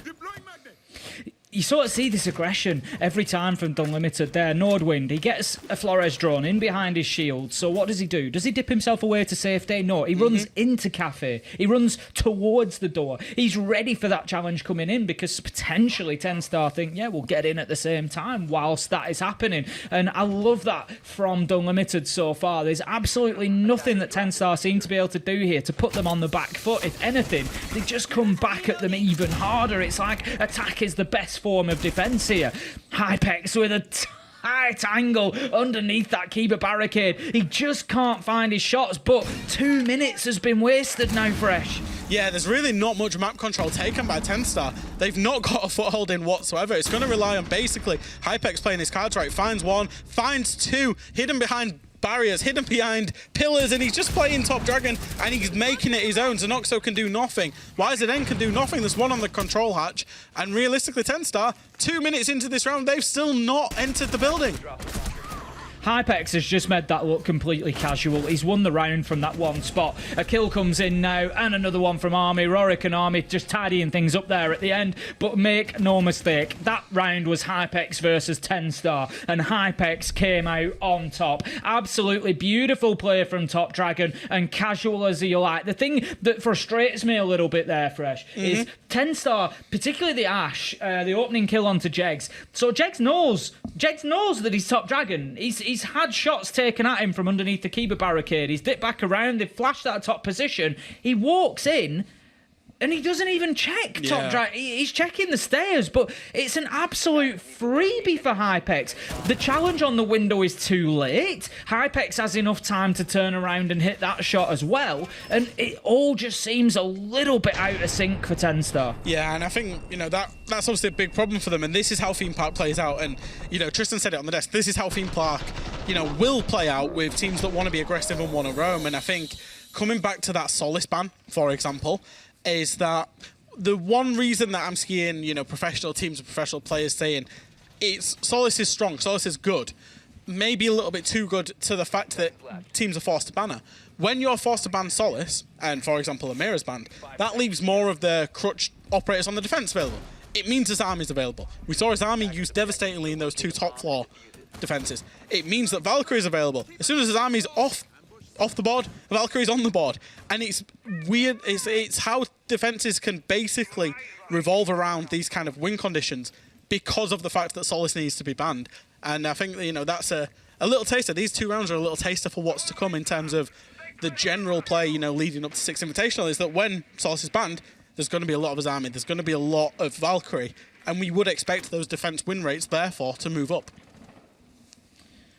Rorik just going to be lurking around Gong there, just looking for the opportunity once again. There's just nothing changing from Dunlimited here. They're so aggressive on these defences. You picked up on it earlier, Fresh, the way that they're right up against those entry points, giving Tenstar absolutely nothing free in terms of map control. They just can't even get inside of the building at the minute, and that continues for Dunlimited. Rorik just holding that tight angle onto the door. We've got Nordwind underneath. He's looking for that cafe door. He's potentially looking for a nitro onto the player coming in here. Azza is going to step foot in, takes a little bit of damage, but he needs to be very cautious. Zenoxo, though, manages to take down the pulse, and that could be a big moment in this round. Yeah, especially if he can get access to those cameras. There's 2 Maestro cams on site, 3 Valkyrie cameras, 1 in the pocket of Rorik, actually, that if he can manage to hack those cameras, in terms of Zenoxo, he may well manage to get a lot of information, swing that back in the favor of Tenstar, because there's only 5 drones as the Dokkaebi call does come out. Hypex is aware that Book's in the office, may well push him, throws the C4, doesn't connect to the Book. Jegs is now up to 50 HP, and he will be punished by Azza. That's the Dokkaebi call masking the sound, and Azza, again, just quick note, is that he's actually started this game really well, given his clubhouse performance. So, you know, the mental resilience and fortitude that he's showing is pretty good. Tenstar, they're in a good spot, as Jegs has been downed, I believe, by a Capcan trap, but they're still in a good spot. They will still be able to execute. They just need to now focus on this final phase, which is going to be opening up those walls between YZN and between Yonka, opening the walls up and actually forcing this execute. Next kill is very important here, and Dunlimited desperately need it now then. IWI is just going to be challenging up at the top of Dragon there. He knows there's a man ahead of him. He's going to dip himself away. Surely he gets killed here. No! Manages to escape. He's going to get himself into maintenance, and he can continue to be a nuisance on the flanks. Rorik's heading upstairs as well, and I'm not sure that Tenstar are aware of this fresh. There could be a freebie, and it's the Thermite and the Iana. Huge plays from Rorik there, and that could have just swung the round in Dunlimited's favour. But a kill comes in from YZN. Jegs is chasing down Rorik. He's trying to get himself back to site. If he can do this, this is going to be an absolute steal. There's one down in 90 corridor. 15 seconds left to go. He can get back in. They can just hold their angles here. This is winnable. 9 seconds left to go. It is all up to the Breachers army with a huge double on the outer. And with 3 seconds left to go, it's all that Rorik can do to mop things up. And Tenstar lose a round that very much should have been theirs. Oh, that's got to be triggering a timeout. I would be so surprised if we don't see one from Tenstar. That's all 3 attacks lost, but especially the manner that Tenstar lost that attack in. They had full control. They had 5v3. All they needed to do was dedicate somebody to, and as the timeout comes in, all they needed to do was dedicate somebody to just hold that flank, to hold that aggression, to be aware, because it is Siege 101, and I can't stress this enough. If you're watching at home and you're in a 3v5, don't just hide, get aggressive. It's what you should be doing. That's what Dunlimited did there, and they managed to recover that round convincingly well, and I am so impressed with their composure in the late round across, what, a map and a third so far? They've been really good in this late round of just finding ways to win the round, even when the conditions of the round are not advantageous to them.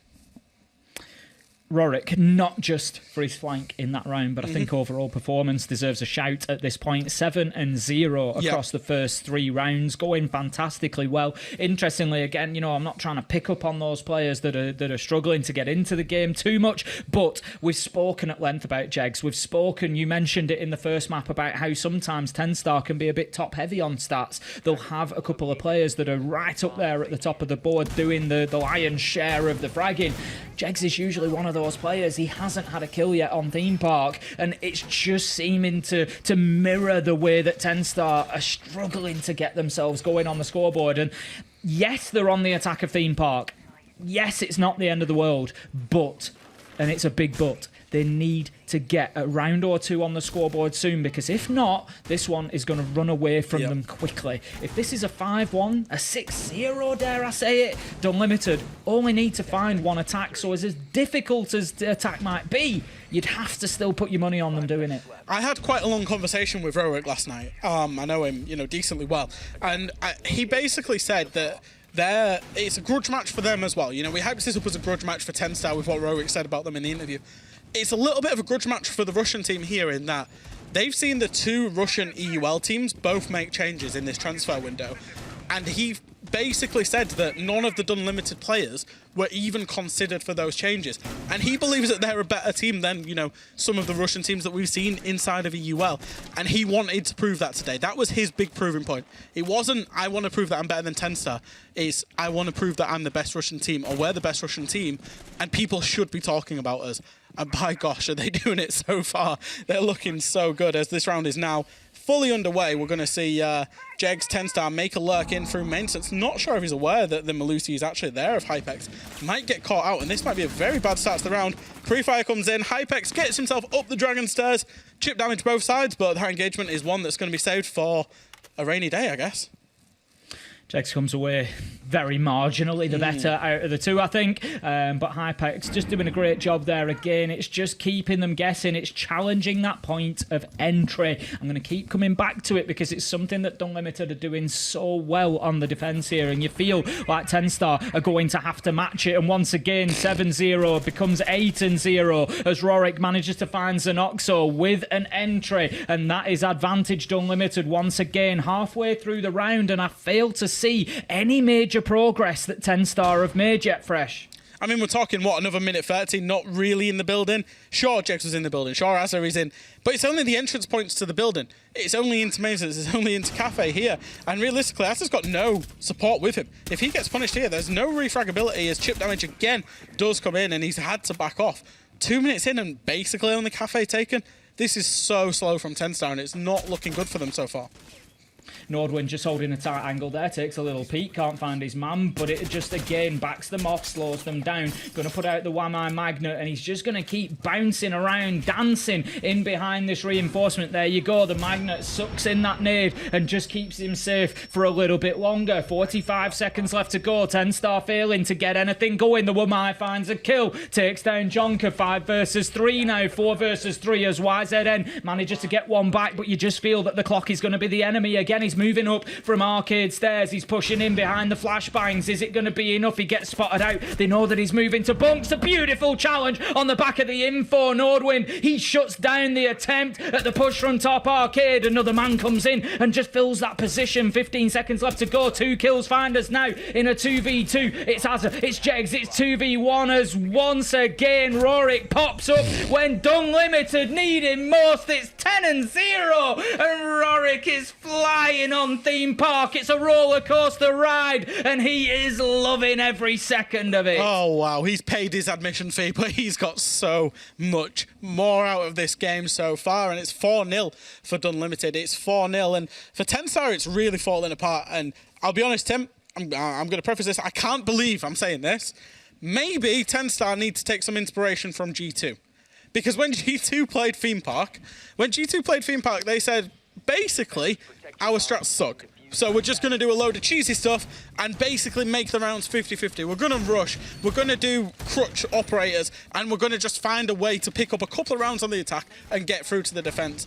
Now, Tenstar, they've had 4 rounds of trying their defaults. They've had 4 rounds of trying their strats, and it's all gone desperately wrong. So I think you need to throw it out the window now. You need to get yourself some good guns, get yourself some crutch operators, a Monty to force yourself into the building, play off the back of each other, refract each other out, and then actually try and pick up these last couple of rounds. It doesn't look like they're going to do that because they're bringing basically the same lineup as last time they attacked this, other than the sense.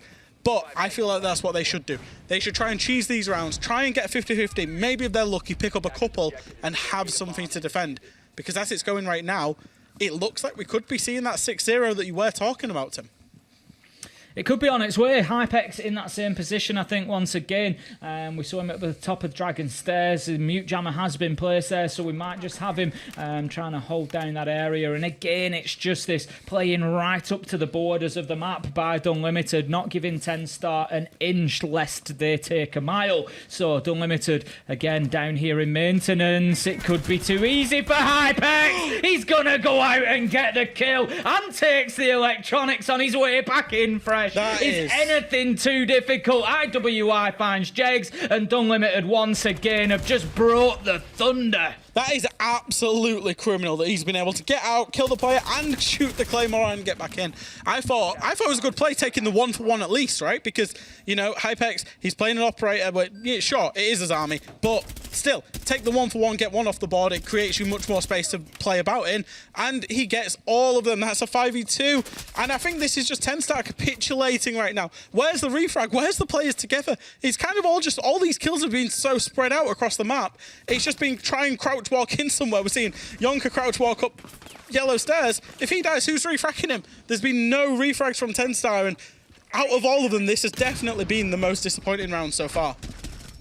So Noxo manages to find one. Can that get something going for Tenstar in this round? They at least have the Talon shields of Ursa to play behind. It might give them something. It might give them that little bit of cheese fresh, that advantage that you said they needed. Maybe they can get in there. Maybe they can create a stronghold and start finding a kill or two. 1 minute 10 left to go. And look how patient Dunlimited are being right now. This reminds me of sort of an almost peak NIP style performance. And the reason that I say that is NIP used to be masters of coming in, getting aggressive at the beginning of the round and then taking the foot off the gas in the second half. Noxo so close, shut down by Rorik. But yeah, NIP used to be so good at getting those initial kills, bringing that explosion, just like Dunlimited did there, and then settling back in until the end of the round, until that desperation has to kick in from the other team, and then they hit them hard. And Dunlimited are doing that fantastically well at the minute. It's even how Dunlimited in the end there set up those crossfires.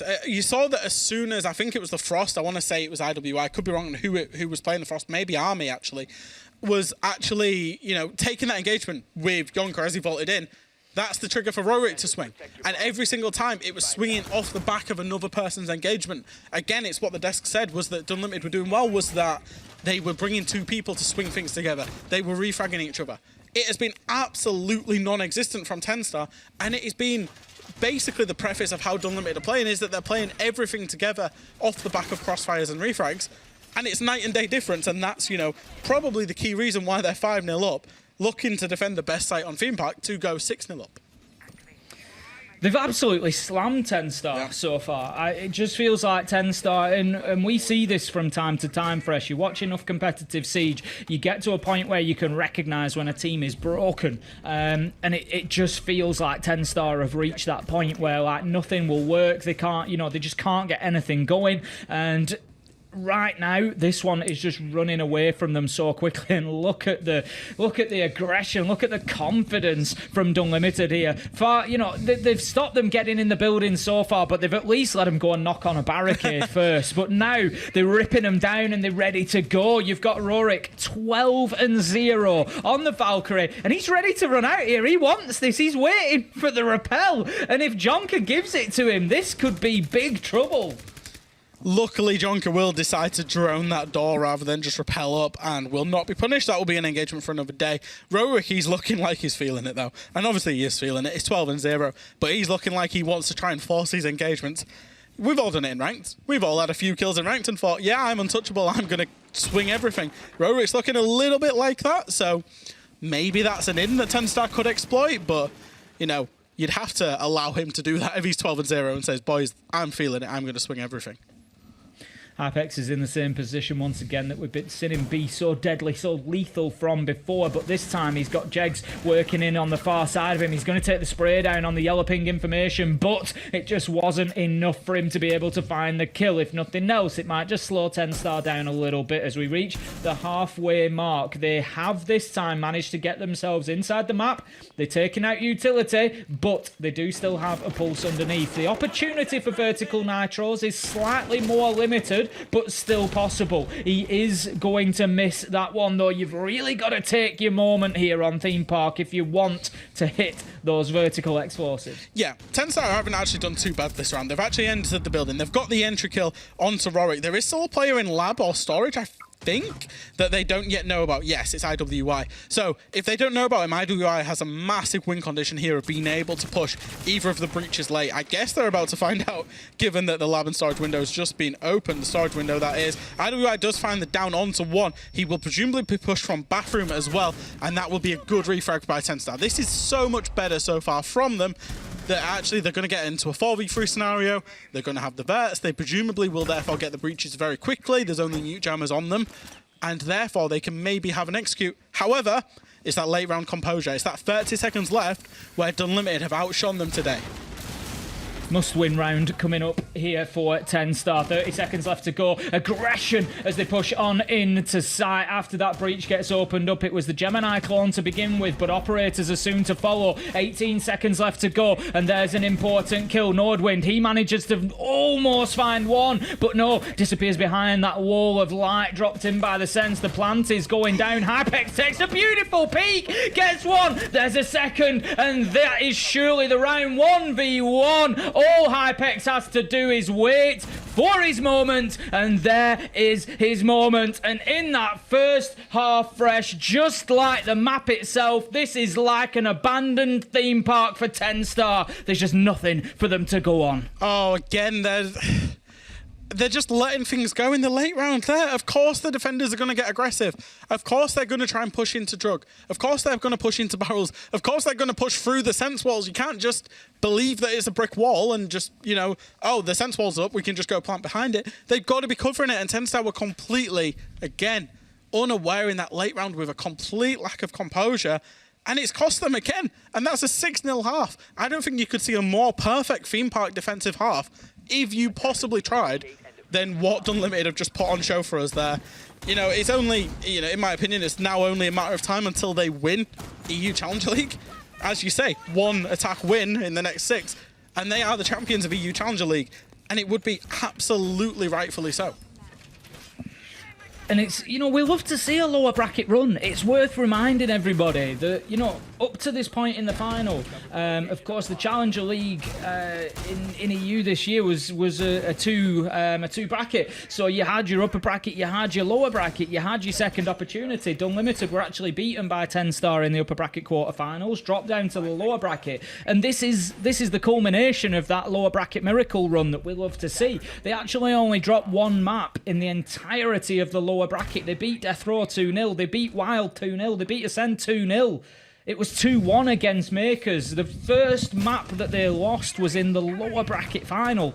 And it's looking like they might not even drop a map here in the grand final against Tenstar, because they have been head and shoulders above them here on Theme Park. And coming into this fresh, you said, Tenstar, they like Theme Park. It's a good map for them. You know, this has been a bit of an unusual map ban. We've sort of, you know, we've had Clubhouse picked by Tenstar, which is generally a Dunlimited map. They've almost picked Tenstar's map. But I think we're starting to see exactly why Dunlimited have picked Theme Park. What a force they've been on here. Yeah, it was a good map for both teams, and you can definitely see from Dunlimited's point of view why. And I think straight away Dunlimited have got onto that crutch factor that, you know, Tenstar hadn't. They've brought the Monty. Wherever Army ends up entering, he will be able to force his way into that room. He will be able to give Dunlimited a foothold into that room. It looks like it's going to be cash side. So now where's Jeg's help, basically? You know, there is 2 players. There is Jegs and another player in the bathroom there. I believe it might be Yonka. But again, the Monty will force that foothold, will force the defenders back. And this is what Dunlimited are doing that Tenstar did not do already in their first attack. That's it. You know, I commented a couple of times how Dunlimited were preventing them getting the map. They were being aggressive right up at the boundaries, and they've already overcome that problem. They're not giving Tenstar that opportunity by bringing the Monty along. Army just making nice slow progress here. He gets himself across into office. They've got themselves established now pretty much all the way up to initiation. So the next step is they can start thinking about getting a breach. They just need to clear Azza out. Once he's gone, they can think about how they are going to move forward into the site. So it's good progress here. Now they're aware of the Jaeger now, so he's going to start getting bullied from the Monty. He's basically stuck if they can move through control quickly enough here. There's absolutely nowhere for Azza to go. He's going to have to fight his way out of here. He does have a crossfire with the door, well, with the control door and the break room door here from site though. So it's about the players that are supporting him, making sure that they can support him for the players that are going to push him. They don't. They just allow Hypex to walk in on him. YZN does find a refrag onto Rorik, but that's map control again, gained by Dunlimited. 40 seconds left, 4v4 execute. This is certainly doable. This round is not yet over for Dunlimited. It's certainly not over for Tenstar either, though. They have 30 seconds to hold on for, and a lot of work still to be done by Dunlimited. They might have a bit of map control, but they don't have access into the site. That could be an important kill, though, as Nordwind manages to find Jegs. 4 versus 2 now. It's starting to fall apart for Tenstar. Is this it? Are they going to lose the Challenger League in a 7-0 second map, as it is all for YZN to do? 7 seconds left to go. Dunlimited need to think about getting this diffuser down. It's in the hands hands of Army. YZN manages to find one. Can Tenstar survive here and keep fighting to just hold on for another round? He tries to stop the plant, but no, Dunlimited. They get the final kill. They are the winners of EU Challenger League 2022, and they do it in flawless fashion on Theme Park. If you could have a dream to win EUCL, you would say, I want to win it with a 7-0. And that's exactly what Dunlimited did. And I think they're good for it. That was an absolute theme park masterclass put on by them. I think they won the ban phase ultimately. They won their opponent's map pick, and then they won their own map pick in a flawless fashion. You really cannot get better for that. And as well, they also got the revenge onto Tenstar, obviously, who put them in that lower bracket right at the start of Challenger League for that lower bracket run. What a performance. We've just seen an absolute masterclass. That is a classic performance on Theme Park. That's going to be one that you refer back to when you talk about how to play Theme Park. And Rorik and Hypex deserve a huge shout. 23-6 between the two of them. What a performance they've just put in to take their team over the line. And a huge congratulations to Dunlimited. Beautiful performance. A great lower bracket run ended in such fashion against Tenstar. Well, Rorik's interview when he made the CL final was a little bit spicy with Gennaro. I'm assuming he will be having a winner's interview with Milosh in the desk shortly after this break.